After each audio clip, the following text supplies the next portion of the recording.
I honestly have no idea how we ended up getting an official English translation for Xanadu Next.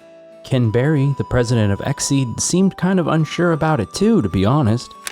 In an interview with DualShockers, he said that Xanadu Next didn't live up to expectations, and it, quote, really didn't find its audience. And that's a shame, because it's me. I'm the audience. Me. And I didn't know about it. Look, I don't know what there is to say about Xanadu Next. I'm late to the party.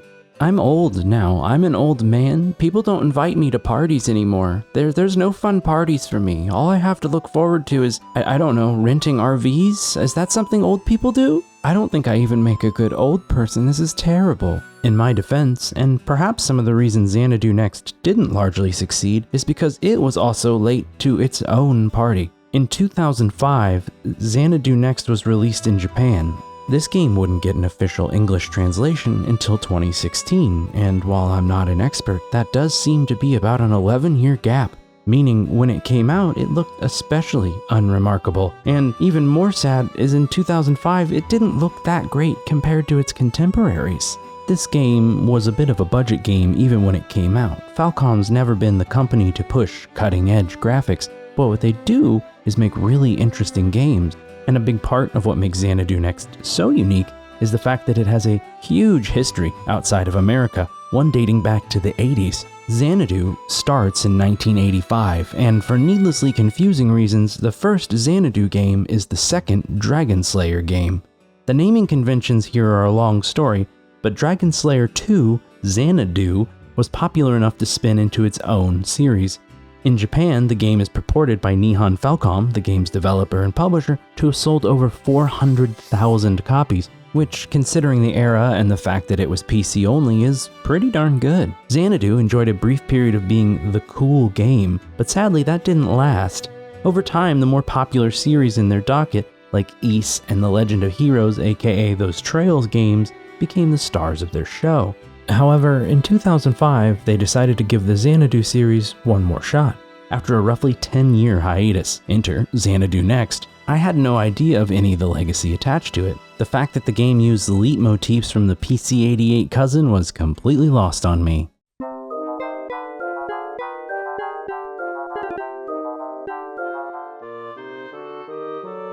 And I had no idea this game acted as a spiritual successor to the very first Xanadu story.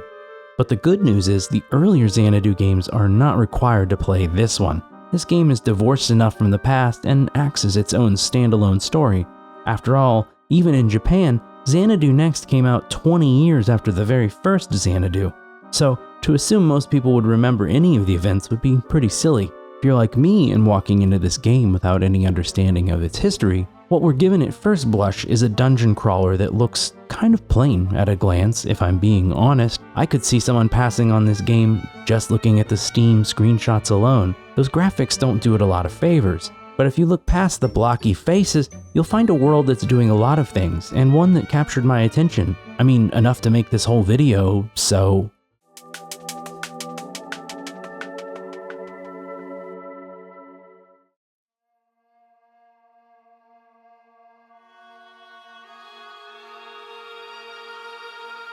Before I get into mechanics though, let's set up the backstory for why you're here at all. You begin the adventure a little bit depressed, and on a boat. Not depressed because you're on the boat. The depression is likely from the fact that you're a disgraced knight without a lord. The order to which you used to belong, the North Sea Chevaliers, earned the love of the people for their heroics during war times. To be a member of this prestigious order was a tacit endorsement that you were both good with a sword and noble, and these Chevaliers, they had your back. Unfortunately, your band got a little too popular with the common folk, and this grabbed the attention of the Prime Minister, who did not like seeing the Chevaliers gain political pull with the masses. So, in a cruel turn of events, he labeled the knights traitors, making an example of their leader and scattering your order to the wind, taking your once bright futures and proud titles, turning you almost overnight into criminals to the state. Dishonor born of a lie. So, bereft of your pride and the leader you looked up to, your protagonist is left a shell of the former proud warrior he once was. Or at least I get the impression that that's the case, Xanadu Next casts you in the role of a silent, nameable protagonist, and I know the silent protagonist thing can be a bother to some, but compared to a lot of games of its ilk, I found it a lot more digestible here. While it probably wouldn't have hurt to give the character their own voice, a lot of the storytelling in Xanadu Next is going to be contextual. While we're the hero of this story, we're not actually what the story is ostensibly about. The story is about generational trauma, but we'll get there later. Your character is a nobody knight, a depressed nobody to boot. You're not special by anyone's estimation, and most major NPCs aren't too interested in telling an outsider what they're up to. Even if your character had something to say, they likely wouldn't listen to you anyway. If I made the game sound relatively devoid of character building, rest assured there's a story with a cast in Xanadu Next. It's just told in a less straightforward manner. The act of exploring is going to answer a lot of your questions organically. Something very interesting though is none of the backstory your knight has is truly relevant to what you're going to be doing as you play the game. Your task has nothing to do with the chevaliers or your history. It's simply world building. You mention you're an ex-knight to people and they'll be like, oh yeah, nasty business, huh? It quickly paints a picture of you being a part of something much bigger. I really appreciate these subtle details. This is a trademark of Falcom games. If you're new to them, very rarely will you see an unnamed NPC or a tiny backstory that doesn't have some kind of thought put into it. And even though by the time I rolled credits I had forgotten most of these NPCs' names, these little details hinted at a larger world outside, something to ignite your imagination. This is the type of implied authenticity that a lot of good world building will start with. Remember that boat we were on just a moment ago? Well, that takes us to the town of Harlech, where our story will take place. A remote town with an interesting phenomenon. An intangible castle that sometimes appears as a mirage on foggy days. Unfortunately, the intangible part leaves it in a bit of a bind when it comes to accessing it. Charlotte, a friend of the hero, believes that the answer to this must lie in ancient texts and relics in the nearby ruins. Her hope is these will be the proverbial keys to enter Castle Strangerock. Upon arriving in town, you're going to make your base of operations in the inn. This is one of 4 buildings of note in the town of Harlech. Village or town might actually be the wrong word for it. It's just sort of a couple houses in a row. It doesn't feel particularly dynamic either, as every NPC is pretty firmly planted. The regulars at the bar are there every day, standing or sitting in the same place. Do they have bed sores? It's not my business. Dialogue, however, changes, and they do react to the events happening in the larger story. Outside of the inn, there's an item shop, a weapon shop, and a church. Early on, you'll visit the church and meet the head priestess, Lise. She explains a little of the culture of the area to you. It seems the people here will assign a patron deity to their children at birth, sort of a baptism-adjacent ritual. This is the time to do it seems, because your ties to the terrestrial world aren't fully set until you're a little older. Do you want your child to be good at farming? Well, great news. You can select for them the appropriate guardian and your baby's skill is set. So, by this logic, your character, who is grown, is unable to have a guardian spirit assigned because they are too far away from the spirit world. Before you can have much time to reflect on how terrifying it must be to have your parents tell you what your career will be at birth, you'll begin your search to find relics for Charlotte. And at this point, it's off to the first area available to us, the Back Alley Ruins. If that name doesn't sound very incredible, well, it's likely because this one's rather limited in scope. Clover Ruins, the main ruin to the north, is off limits due to an apparent killer on the loose in the area. A killer? Small town? Gee, that kind of sounds foreshadowy. The Back Alley Ruins are about as beginner dungeon as you can get, and will serve to introduce you to your core gameplay loop. Monster killing, light puzzle solving, and of course, scrounging around for treasure. This dungeon's also going to introduce you to Xanadu Next's most persistent and unique mechanical choice, keys. But in order to talk about keys, I'm gonna need to explain the key economy. You see, there are 3 ways to get a hold of a key in Xanadu Next. While you can find and eventually craft keys, the most efficient way to obtain them is from the item shop. The shopkeeper makes them by hand, using monster bones, of course. Because these keys work on every door, I guess that makes them skeleton keys. I see what you did there, you rascally game. The problem is the shopkeeper does not have an infinite supply of bones, so the more keys you purchase, the more he will charge you for them because of his dwindling supply. While price growth on these is initially kind of slow, it really does start to build speed exponentially. Luckily, many monsters do drop their bones when you defeat them, and selling these bones to the shopkeeper means that his supply and demand have gone back into equilibrium so he can lower the price. So I was really kind of initially confused by why they chose to add one type of supply and demand in the game when nothing else runs this way. But I think I understand it, or at least I think I understand what they were looking to do. Very early on, keys are relatively expensive, and buying a bunch for no reason can be really punishing, so what you want to do is dole your keys out in small numbers at a time until you find a monster bone to bring the price back down. In practice, that means you're doing things like returning to town or checking in on the villagers, things you might not have otherwise done if you were just digging the depths of the dungeon. It also means that sometimes you'll have a hard choice to make. Very often, rooms will have 2 to 3 locked doors in them, and you have to pick which one you want to open with your limited supply of keys. This adds a sense of excitement to which door you choose to open. Maybe it's fabulous treasure. Or maybe it's a dead end and time for, a little cry. Unfortunately, this falls apart pretty quick. Monster bones are common enough of a drop that I was able to keep prices pretty close to rock bottom. And by the time you reach the 2/3 point of the story, the keys are cheap enough that purchasing huge caches of keys is hardly a challenge or tax on your resources. If you grind even a little bit, you'll find plenty of monster bones too. I often had a maxed out stack of 10 bones I just kept on me by the end of the game. It didn't make sense to sell more because I couldn't bring the price down any lower. In practice, that meant by endgame I would buy 10 keys, sell 2 bones, and repeat. This, of course, changes the challenge of the keys from how do I find them to why can I only buy one at a time. But keys are still new and exciting in the back alley ruins, and only a few puzzles and locked doors will stand in your way from completing the dungeon. Once you reach the final chamber, you'll find something unexpected, a crown. Unfortunately, pretty much immediately as you pick it up, you bump into someone who wants to take it. Another knight, by the looks of him, this man demands you hand over the crown and he will spare your life. You're given no autonomy here, you simply say no to this person, so he makes good on his threat.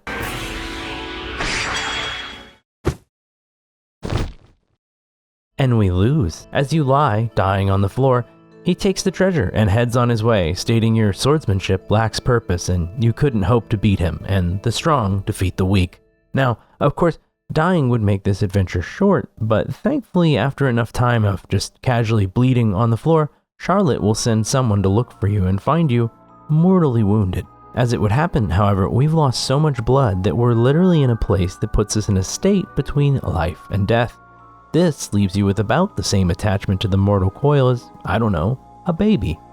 That means that the head priestess, Lise, is able to apply a guardian card to your soul. These cards are the physical manifestations of the guardian spirits I mentioned earlier. So that means this acts as a band-aid, and you'll likely only have a short time to live before the bond wears off and you succumb to your wounds, which, while they healed, have a spiritual debt that must be repaid. There is, Lise points out, one solution. Were you to find the legendary Dragon Slayer sword, it was said to be used by an ancient hero to defeat the Dark Dragon King eons ago. No one has seen it, but hey, you're gonna die soon, so you might as well get to looking, right? Mechanically, Lise will act as your level up system from here on out. When you attain new levels in Xanadu Next, you'll stop by the church where she is the local priestess. Each level, you'll have a number of stats to place, a la Diablo. Since your link to life is rather tenuous, so too are your bonds with the spirits. This manifests in gameplay as choosing between different bonuses you can equip when you find a spirit's corresponding card. It's not a very in-depth system, and it's especially not one that really requires you to interact with it in any meaningful way. I actually kind of forgot about it for large sections of the game, but it was fun.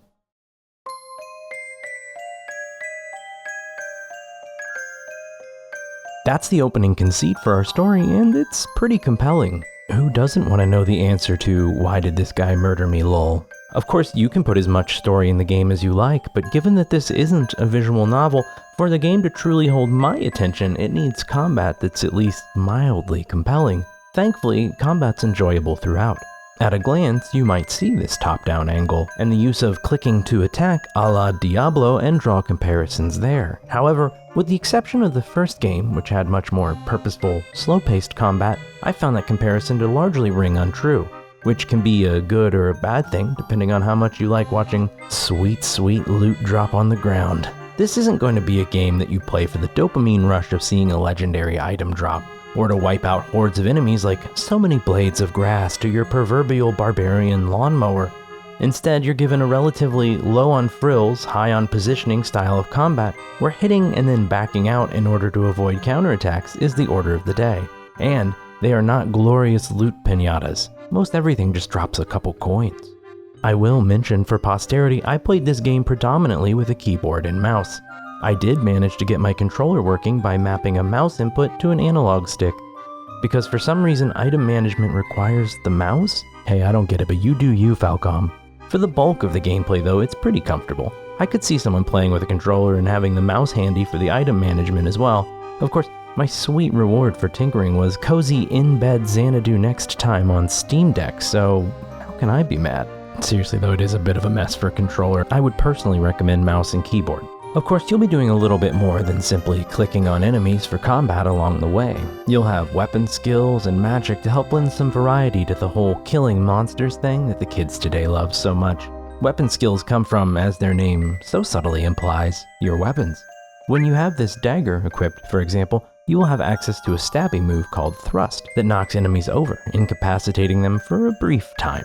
The game includes a large number of weapons, and most offer changes to the way you play. Some are passive, like setting your weapon ablaze or boosting your stats, and others are active, like this very crowd-controlling Cyclone. However, this gets a little more interesting when you find out that no particular skill is absolutely locked to you having a piece of gear. With each equipped weapon, you'll see a percentage called proficiency, and once you get this number to 100%, you'll learn the associated ability by heart. Now you can use that ability with any weapon. Look at you, growing big and strong. But here's where it gets real wild, and I hope you're sitting down, not because this is big news, but because I value your comfort. This percentage goes to 200. The 200th percentile means adding a boost to your weapon's stats, so the longer you stick with a weapon, the more damage it can do for you. Now it is worth noting there's a limit to this. Eventually new gear will be better than a 200% weapon, but if there's something you like, you can stick with it for a little longer than you might have thought.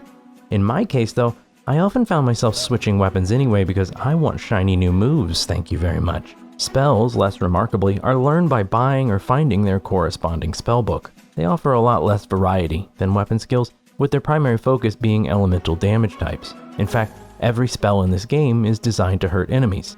There's no passives, there's not a lot of flexibility for your spellbook. I would have liked to have seen some more interesting uses of magic personally, but I think weapon skills cover most of that ground in the game. Your character isn't a wizard, I suppose, as well, so nuanced magic might be a little out of character, but I don't know, I don't want to make excuses for it either. Eventually you'll stack up a pile of weapons, skills, and magic like a greedy little dragon sitting on his treasure hoard. Unfortunately, there's only 4 slots for abilities, which I assume is there to balance you from breaking the game in a particularly creative way.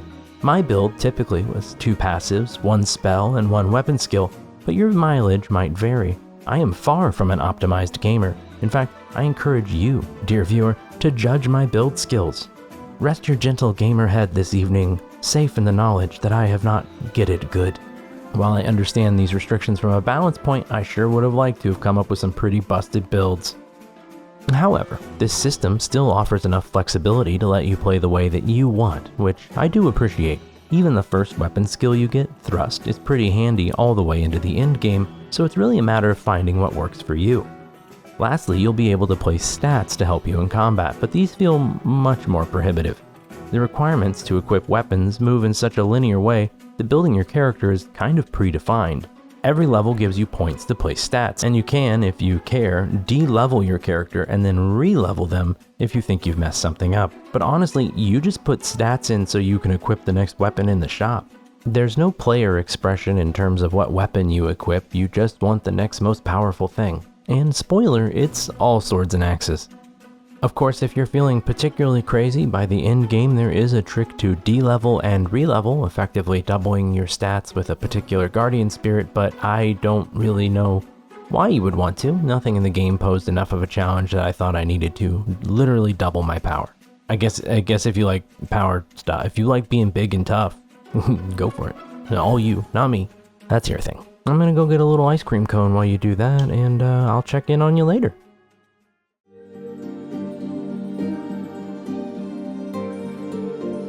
Without a doubt, combat will be your main focus throughout your journey, but to my mind, I think the most rewarding and fleshed out facet of the game was the exploration.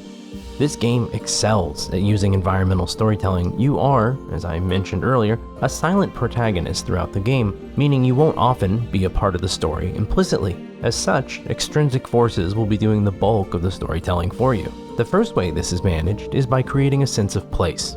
As a result, this game never feels like a series of disjointed levels. Instead, it feels like one contiguous area with a sense of history. Ask any bad Souls-like knockoff and you'll know that that's hard to do. More importantly, you're only getting a partial story here. A lot of this is lost to time. Trees overgrow old brickwork, water floods dungeon depths, snow blankets mountain peaks. I think a lot of this can be attributed to the way the world connects into itself as well. As you explore, you'll discover you're going to have to do some backtracking. Pleasantly, it never feels like a burden because every area in the game has a clever way to loop back around on itself. Vitally though, these don't feel like game moments. These feel like the way the world we live in actually connects to other things. Of course, an old mine would have a connection directly back to town. This allows for two things. One, to make your adventure much easier, and two, to give the place a sense of authenticity. Similarly, you'll also achieve this as you find new items that change how you can move around the world. If you've played a Metroidvania, then you should feel pretty familiar with how items are used to gate progress in Xanadu Next. Does this pathway have weird sparkles? Don't worry, finding and putting on this monocle will let you see where the path stretches out in front of you. Magical. Stupid ravine got you down? Well, even better, we have these great floating shoes, you see. You'll find plenty of items, some with pedestrian uses like allowing you to push a heavy object or break a wall, but they all lead to the same aha moments that are so essential to making traversal in a dungeon crawler feel fluid and rewarding. The other piece of environmental storytelling that happens is a little less tangible, but I feel equally important. A big part of exploration is being rewarded with a sense of wonder. For the bulk of your adventure, you'll be traveling, typically all alone, going to dangerous places that haven't been explored by a human in quite some time. There's a haunting, almost impossibly familiar feeling to some of these locations, but they're all incredibly isolated and dangerous. You're going to find far less people on your trip than you're going to find monsters that want you dead. However, something sets Xanadu apart in that sense. It isn't afraid to just stop and let you see something beautiful in all the danger. As you move through the world, everything is broken into a discrete room. This serves a practical function, probably due to the game's budget. This is likely to keep the resources the game needs for any particular encounter area low. By breaking up every area into constituent rooms, you're not putting a burden on someone's 2005 era PC with all these monsters running around, swinging weapons, casting spells, and making this sound. However, there's a subversion of expectation here. Sometimes a room is just empty and quiet. And if you look at a lot of the concept art for Xanadu, there's the characters, the monsters, the sword and sorcery illustrations, but there's also just these little intimate moments. I don't think at a glance anything about this game says I'm enjoying a sandwich while a skeleton shambles behind me. And yet they took the time to make art of this scene. They chose it specifically. So I don't think I'm off base when I say this game was hoping you would slow down as the player, take time and soak in some of the beautiful scenery, even if it isn't graphically stunning. For me, one of the great things here is how much it reminds me of places in the real world that have this same sense of solitude.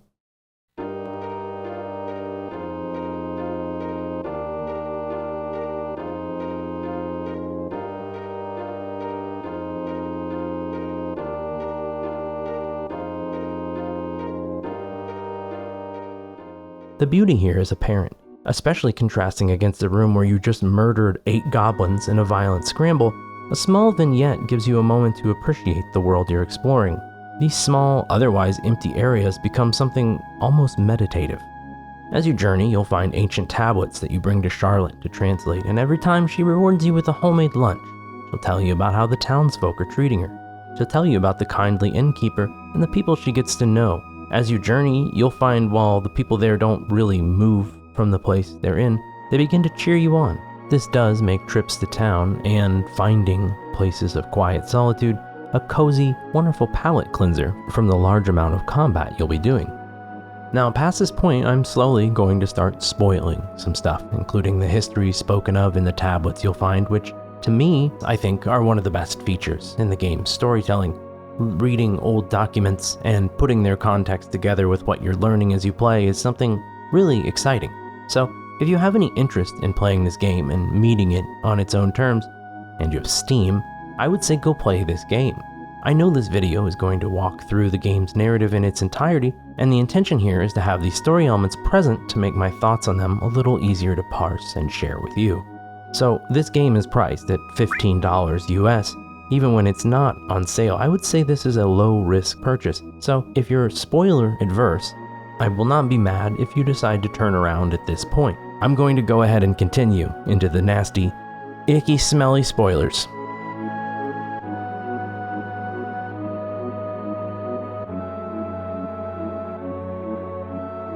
So, back to the story. We're now armed with the knowledge that we'll die should we not retrieve the Dragon Slayer sword, so the narrative now has its central push. I should note that this isn't like an explicit timer or anything. You don't have a clock in the corner letting you know when your life expires. This is used more as a narrative device.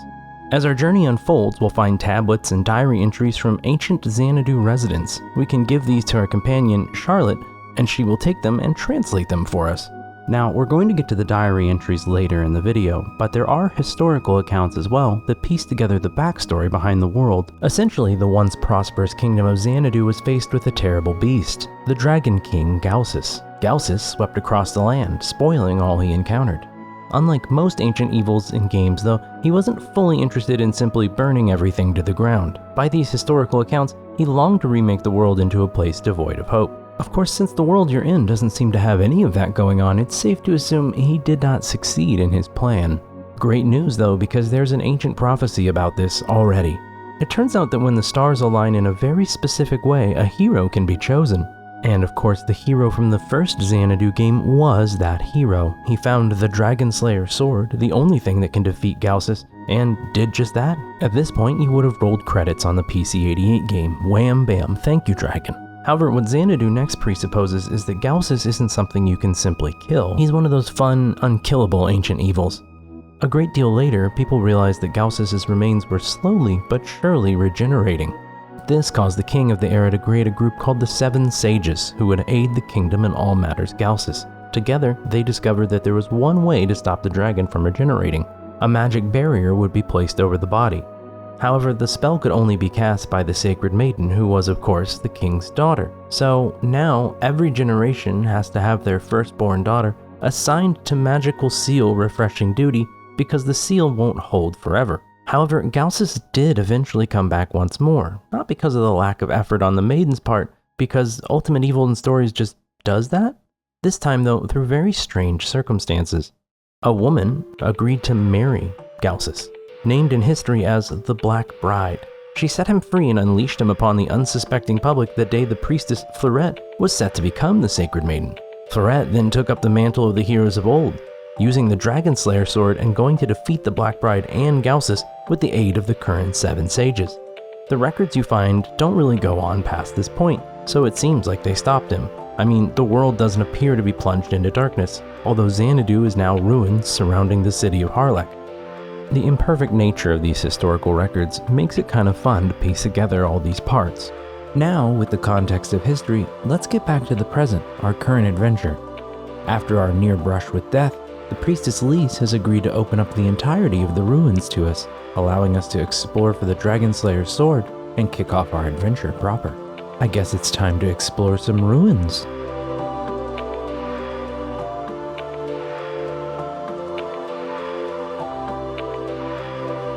And oh, are these ancient ruins ancient.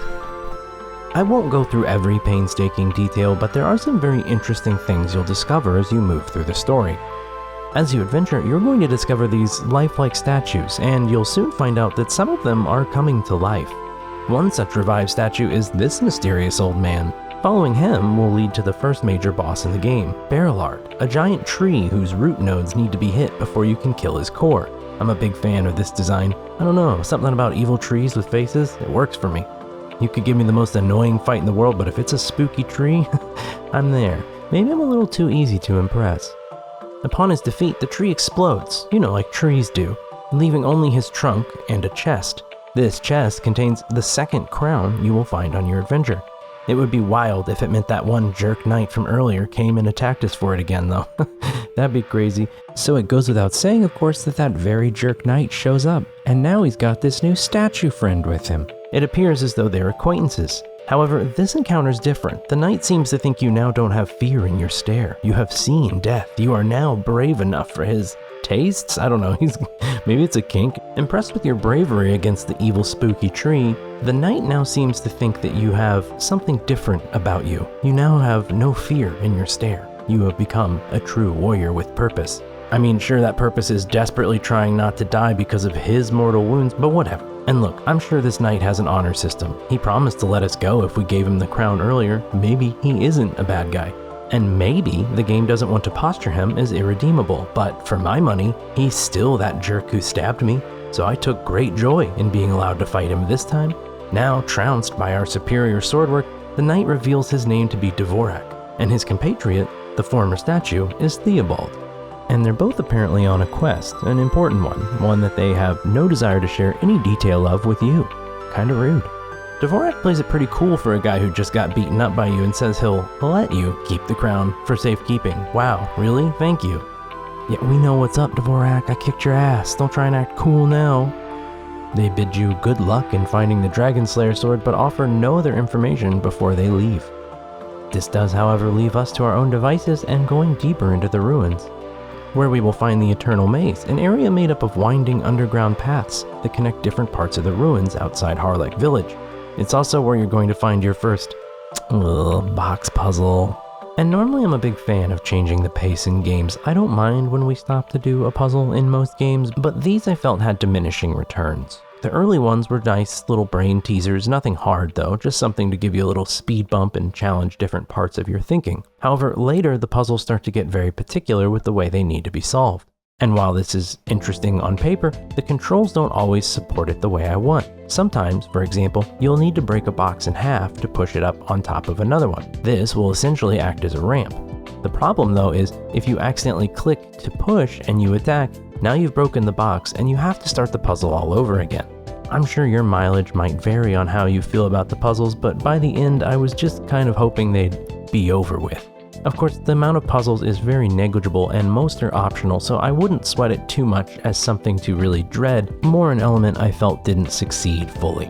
Then again, it could be me. I might just have a tiny bird puzzle brain and you, big-brained like you are, get through it no problem. But no one wants to hear me whine about these puzzles anymore. Let's get back to the Eternal Ruins. By the looks of it, it was a waterway or underground pathway system in a past life, but now it's a dark series of spooky hallways filled with skeletons, bats, and of course these glitched slimes that accidentally have their AoE damage set to trigger across the whole room rather than just the area nearby and will kill you when you're not paying attention. Don't attack these slimes. Little pro tip from me to you. This is definitely one of the more classical dungeon feeling locales in the game. It manages to act as an underground connection between many of the game's distinct areas, so you'll find yourself returning here quite often. You'll also see this mummy down here, and he whips at you like a bully with a towel in a shower scene in a 1980s raunchy comedy, so that's gotta count for something. As we make our way through, we find another statue, Lady Beatrice. Theobald and Dvorak reminisce that it was her who saved them from a dangerous scrape in the past. At this point, you found quite a few tablets explaining the world's history, but the information from them is not very forthcoming. It is shortly after discovering her that we will fight this big dumb spider.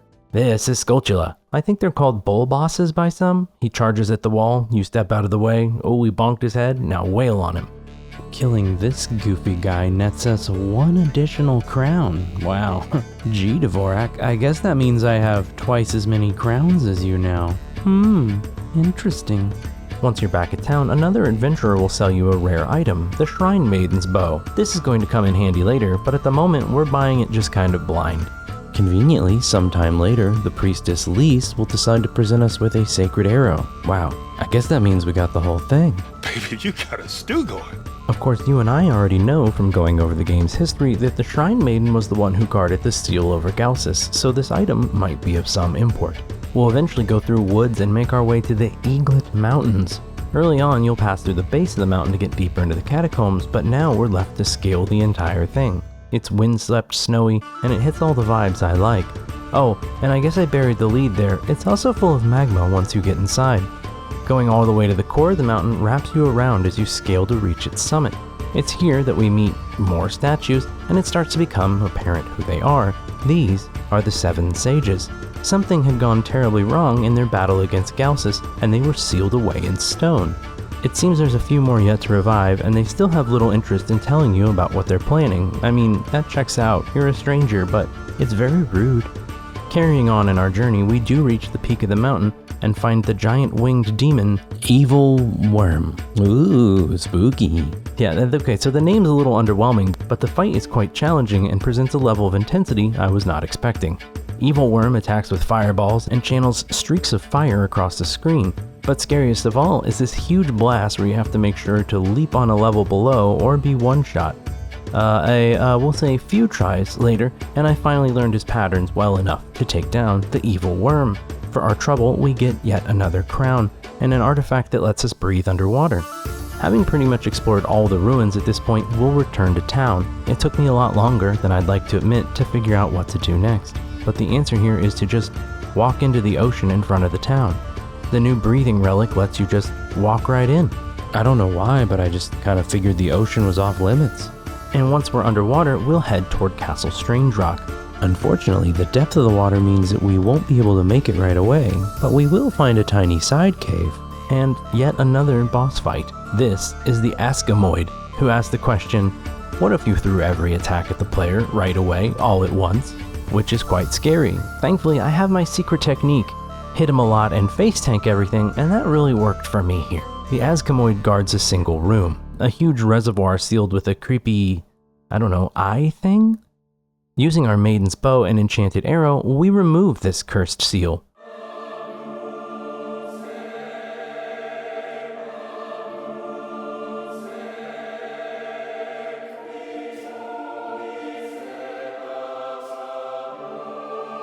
However, Castle Strangerock is sealed. Cool, yeah, no problem, that's great. Definitely didn't want to get into Castle Strangerock. Fortunately, it's not too much of a problem. It seems one more sage awoke while we were underwater, and this opened up a final path in the Clover Ruins. The new path opens up to the ancient ruin called the Xanadu Labyrinth, and this place isn't too remarkable with one exception. At the end is another awoken sage, Gandhavra, who says the chamber behind him is actually the Time Crevice, a place fully outside of time and an artifact from Galsus's dark magic, and that is guarded by Lorelei, the 7th sage who, on the night the Black Bride came to be, betrayed them. He explains that Dvorak has already gone ahead to battle her but hasn't returned. She is a powerful magician, and Gandhavra suspects Dvorak won't be able to beat her on his own. So first of all, thank you Sage for not walking away and actually telling me what's happened. I have killed so many bosses, surely you saw my worth. So either excited by the fact that he finally delivered us news or just heroic inclination, we charge into the Time Crevice and reach Lorelei. The other 4 remaining sages will gather after you leave, where Theobald, the eldest, notices that the stars have aligned just as in the days of prophecy. And can I just say the Time Crevice rules? I mean, it's a straight line, but it's a great mix of quick, manageable puzzles, strong enemies, and great music. It's got challenge, variety, and it left me kind of wanting more. I think it's short, but it's a massive design change with the psychedelic set pieces, and I really enjoyed it. The in-game bonus dungeon shares this tile set too, so I think they knew they were onto something. However, it is short, and it won't be long before we exit the other side of the crevice and find Dvorak, already bested by Lorelei. He does his usual spiel about strength and will to fight or whatever, but we know he's got nothing on us, so we'll fight Lorelei for you, don't worry. Hey, if this boss battle was a pickle lid, bro, you totally loosened it for us, no worries. Lorelei, to her credit, checks all the anime villain boxes. Cleavage, talking about how humanity is a stain that must be cleansed from the earth, and of course, everyone's favorite, turning into a hideous fly. Lorelei summons other flies to help her, and this battle gets pretty hectic. Just make sure to carefully manage her summons when you fight her and you won't get overwhelmed. Hear that, Dvorak? It's me. I'm the strongest knight now, you little bitch. Dvorak does manage to survive if you want to check on him or whatever. Ugh. And look, I know they're not trying to make Dvorak a pure villain character. He's not evil. I don't think he's supposed to come off as anything more than morally gray. But the only thing he does in way of an apology is couched immediately with, "But if I didn't stab you, surely someone else would have," which doesn't really do a lot to push him into lovably complicated territory. But at least after this thorough trouncing and shaming, he seems to know what's up. I am the big knight now. I wear the big knight pants. But stupid Dvorak aside, defeating Lorelei does open up a path into Castle Strangerock. Once inside, we'll be able to deactivate the switch, creating the magic barrier around the castle. In the main chamber, we'll discover a woman in a black dress who congratulates us on getting this far. Now, I'm not an expert, but a woman in a black dress probably is the Black Bride, yeah? And then, shocking plot twist, it's actually Lys, the sacred maiden from the main town. It turns out she's, in fact, the Black Bride, like we said, but she's also lived hundreds of years. She's actually ready to defeat us in the name of her husband, Galsus? It turns out that this was her plan all along, ha ha ha ha, and we've fallen for it. She in fact can't wait for us to find the Dragon Slayer sword, so she can kill the heck out of us and take it or break it, or it's vague, but we're gonna get our ass kicked. As the Black Bride takes her leave, we head back to the chapel, and I had a lot of questions like, why did she save me at all if her plan was to kill me? Why is she telling me where the sword is? And believe it or not, they're going to answer all of these questions and more by the time the credits roll after our final dungeon. But in order to give it a little bit more context, we have to go back one more time and look at the other object we were having Charlotte, our companion, translate. The Diaries of the Black Bride.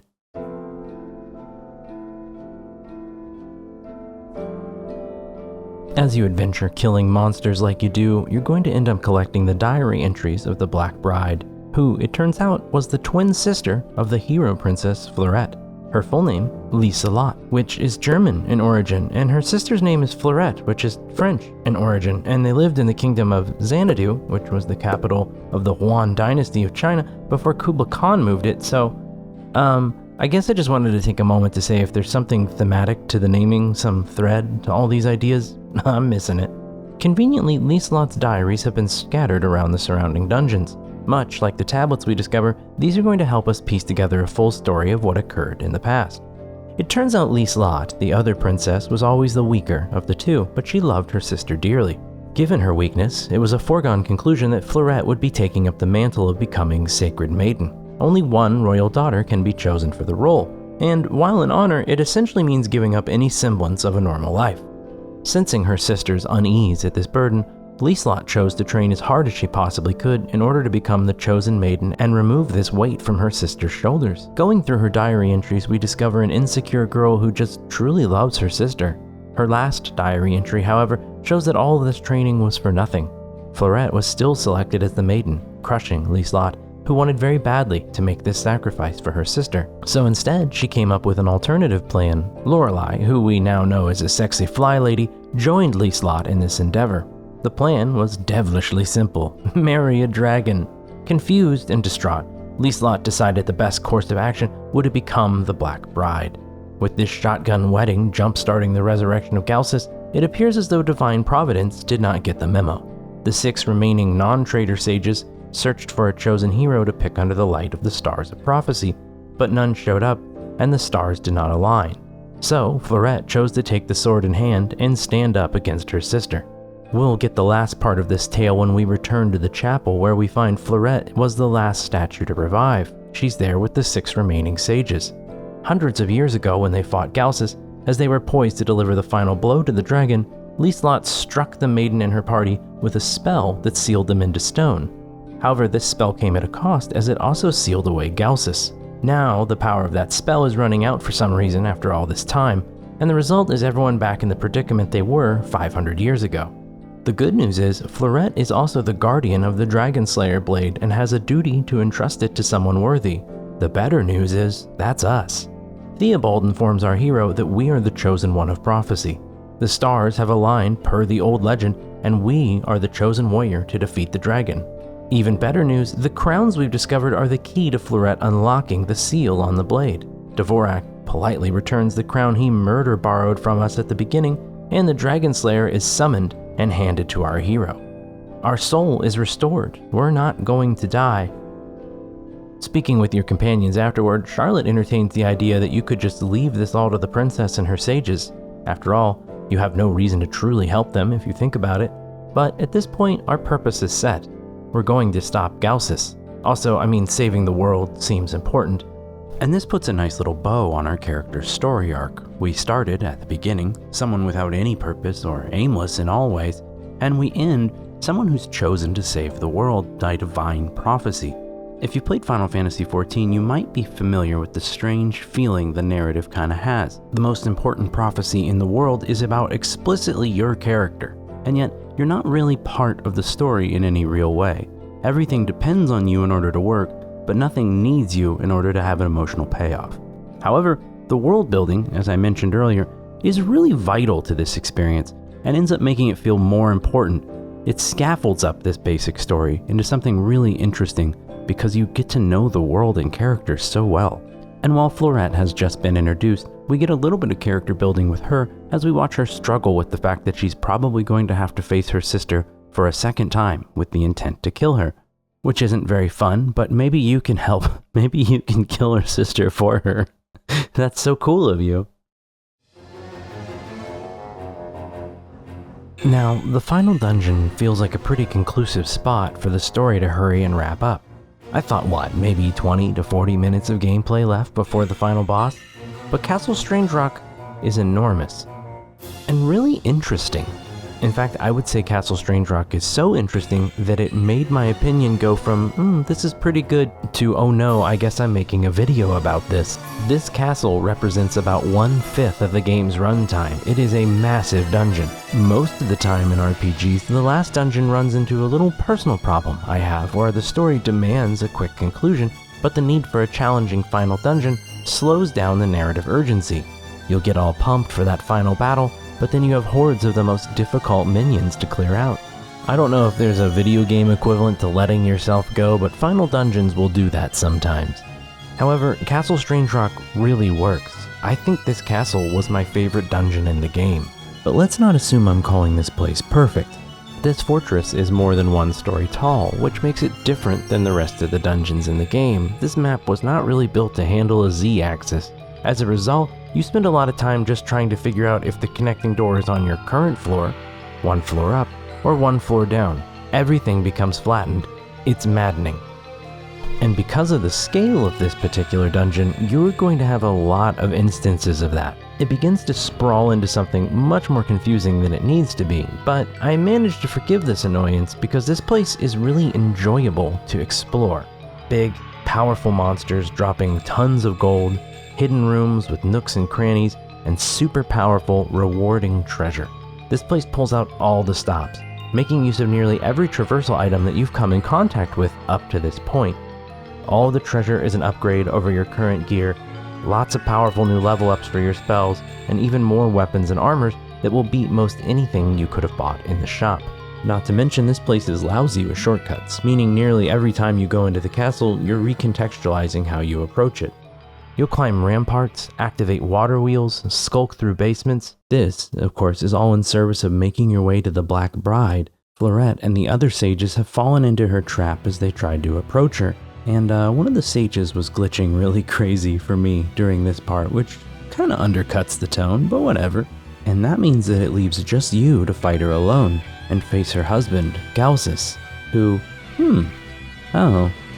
Now, for some reason, when I heard that Lieslot agreed to marry him, I thought he'd be like a human or something, like the king of the dragons, but no, he's just a dragon. Lieslot had kept Gausis sealed within herself for the last 500 years and is now, after his great rest, ready to release him. As a royal descendant, not as Gausis' wife, she asks you to fight him in battle. When he shows up, even Gausis mentions that he was a little confused with her plan, so I was glad I wasn't the only one. But enough talk, have at you. And now we've gotten to the final fight in the game, a multi-form boss. who shoots bullets, summons demons, fires lasers, and swoops across the battlefield. Once you beat this form, it's actually onto his even grosser skeletal form. Here, we're only allowed a narrow path and expected to dodge more lasers, more fireballs, and this huge beam. Now, I wouldn't go ahead and call this a bullet hell level or anything, but it does present a challenge if you haven't been learning how to dodge up until this point. So, good luck. And do you see that big glowy eye over there? Yeah, there it is. If you've played any video game ever, you're knowing that this is his weak spot, right?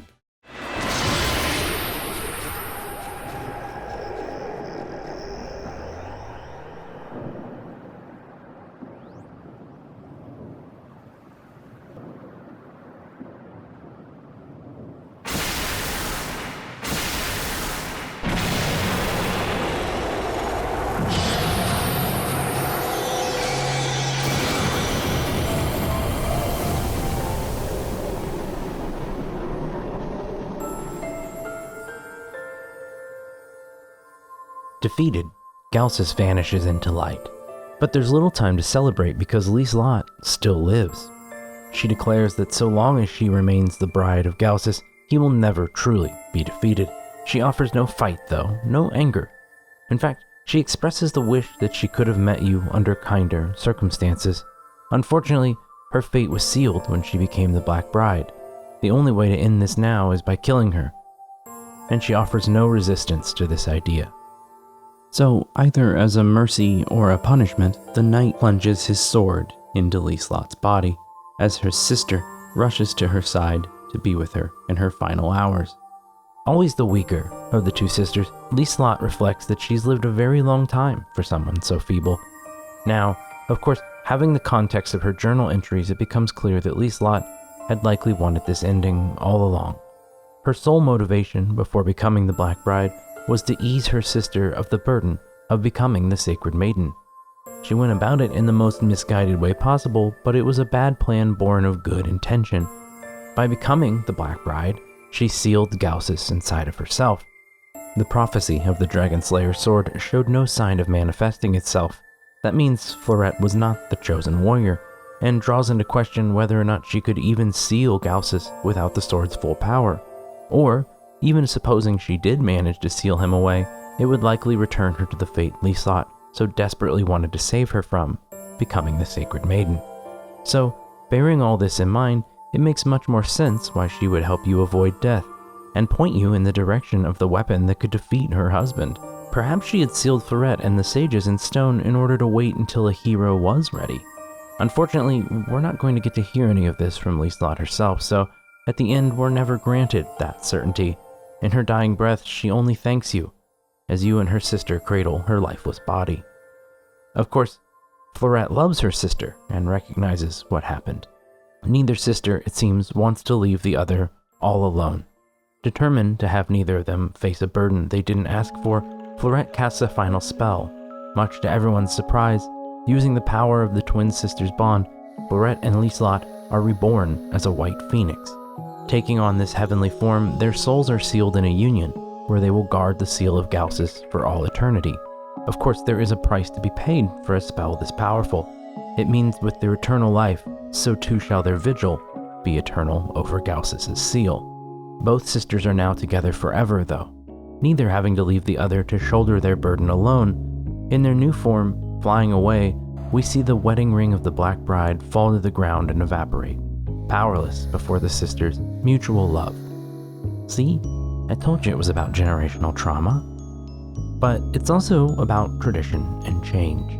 Throughout the 90s, Falcom had lost most of their major staff to the ebb and flow a large company faces. The team that put together this game was most likely a new generation of employees, people who likely grew up playing the original Xanadu 20 years earlier, who love the original work in a way that can only manifest itself as something like Xanadu Next. Much in the same ways that the sisters honored tradition by standing vigil over the seal, but did it in their own way, the development team crafted something at once familiar but unique with Xanadu Next. There is not, at the time of this video, another sword and sorcery Xanadu game to ever follow this up, and while I was left wanting more of this world, the game stands as a loving homage to the original, that isn't afraid to try new, exciting things. It's a fitting send-off to an era.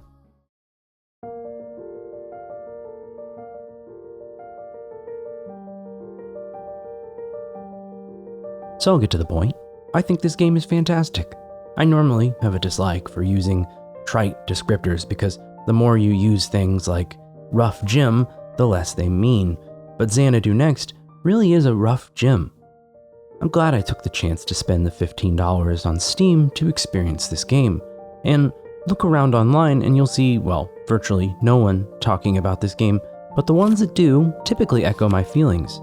Beneath some archaic 2005 design decisions like keys and janky stat point allocation lies a true, flawed, overlooked, and underappreciated classic gaming experience.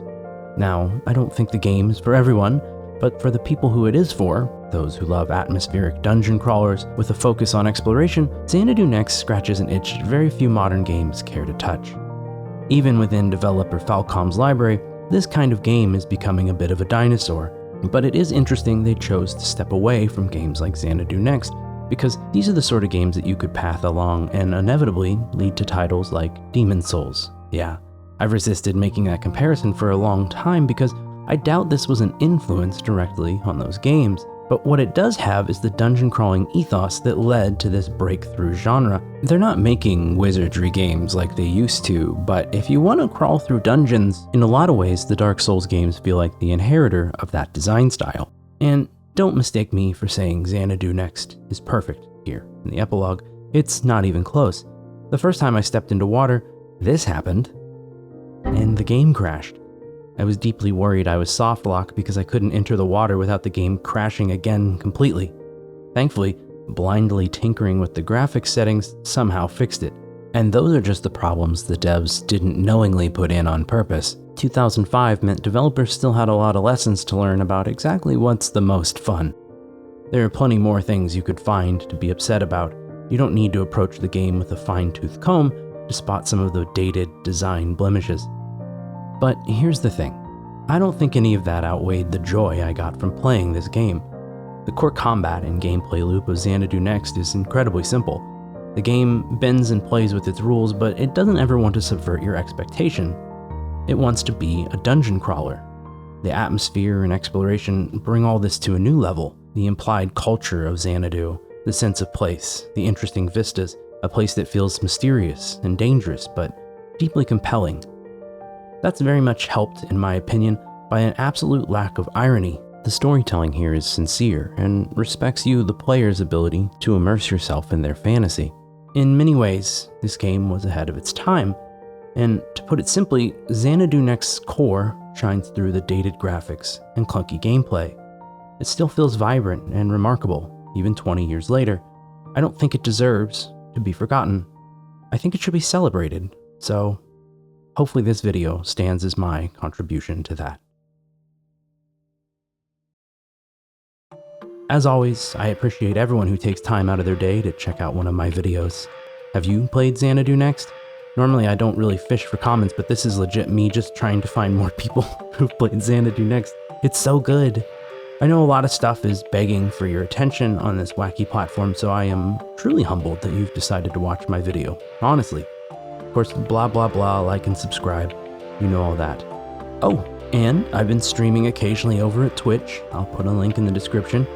And I'm sure you've already seen some names, but shout out to my patrons. I have a couple posts over there, and I try to keep none of them behind a paywall, so if you want more of my we'll say silly content, it's there. It's linked in the description too. But I'm sleepy now, so thanks for watching, and I'll see you next time.